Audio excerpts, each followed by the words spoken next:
Dans cette vidéo, tu vas découvrir comment j'ai dépassé ma peur très forte de l'inconnu, finalement assez facilement, et tu vas pouvoir rentrer dans mon esprit très jusqu'au bout.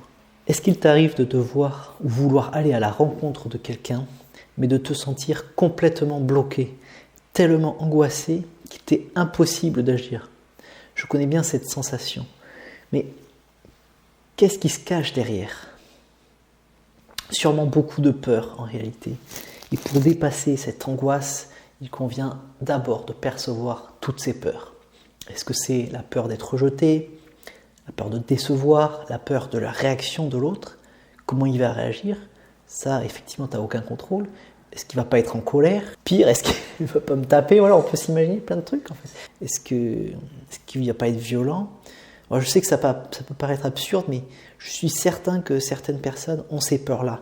Peut-être par rapport au passé, justement. Peut-être la peur de bafouiller ou d'être nul, voilà, d'être incompétent, de paraître nul, incompétent, et que la personne se dise qu'on est nul.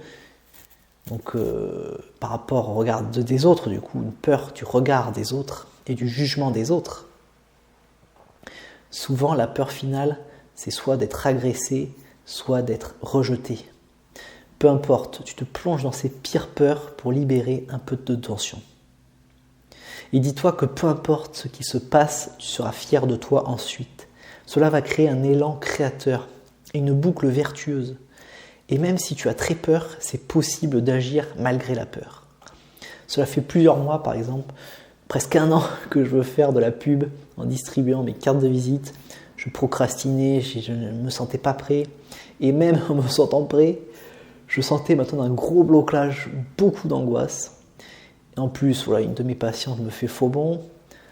Donc bon, je ne me démonte pas, je vois ça positivement, je me dis bon, du coup, voilà, ma patiente ne vient pas, donc c'est l'occasion d'aller à la rencontre des gens.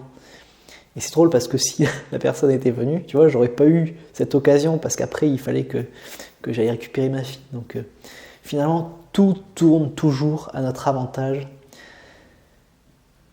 N'importe quelle épreuve, n'importe quelle difficulté, on peut la transformer en avantage pour progresser, pour apprendre, se développer.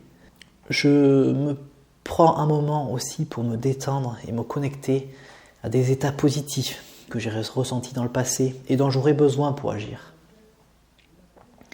Donc, première tentative, aller chez le coiffeur d'à côté, mais vraiment juste à côté, quoi.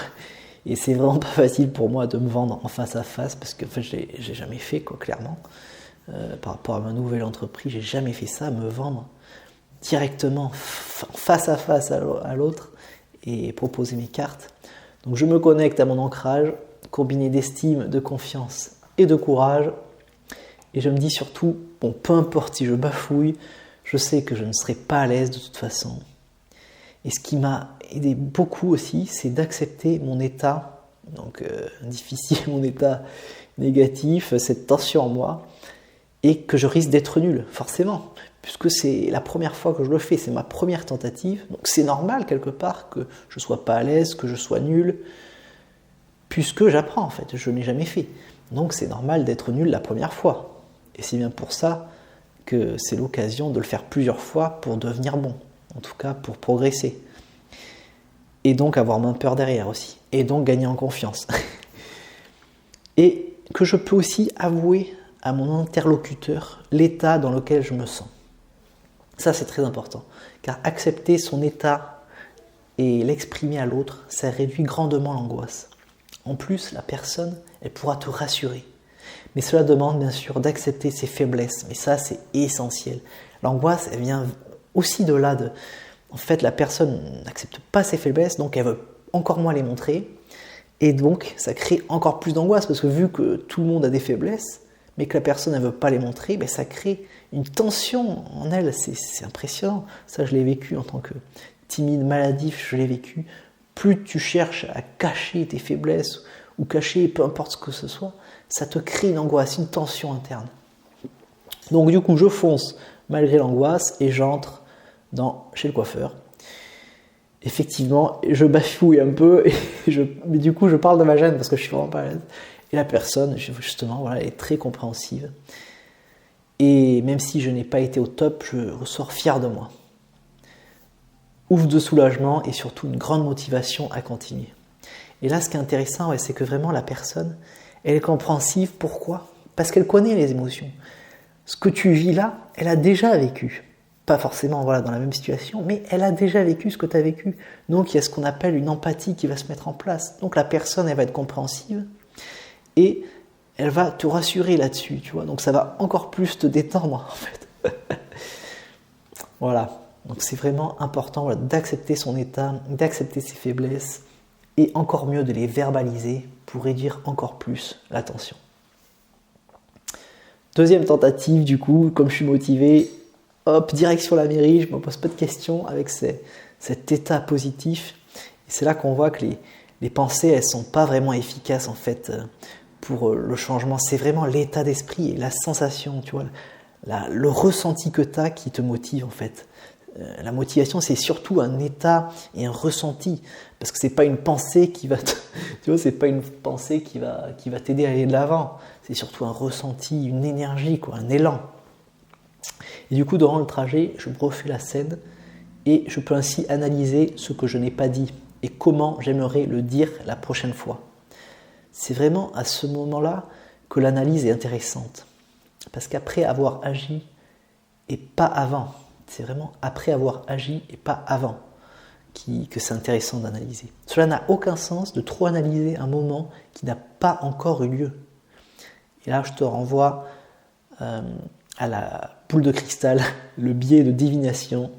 Tu ne peux pas prédire ce qui va se passer dans le futur.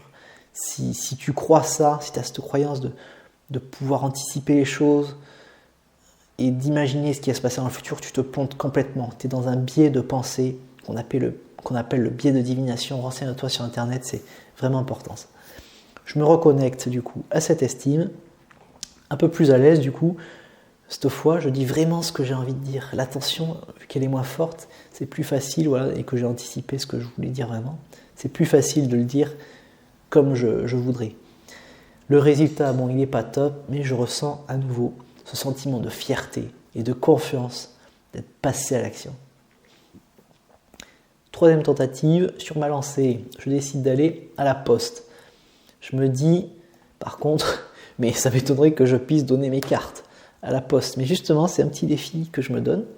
Justement, là, je sais que c'est quasiment sûr que je vais avoir un refus, parce que c'est pas à la poste que tu peux faire de la pub et donner tes cartes.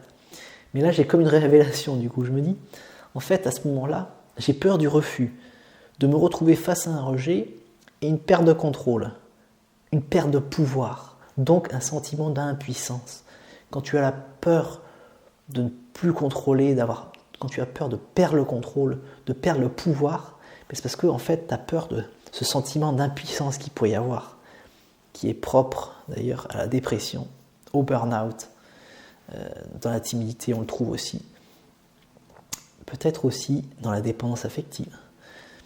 On est impuissant parce que on priorise l'autre, donc du coup on est impuissant quelque part. Je ne sais pas si ça te parle. Mais en réalité, si j'ai peur d'un possible rejet, c'est parce que je ne suis pas habitué à le vivre, tout simplement. Le cerveau, il fonctionne comme ça, par habitude. L'être humain fonctionne par habitude. On a peur de ce dont on n'a pas l'habitude. Je me décide donc d'y aller quand même, étant persuadé d'être rejeté.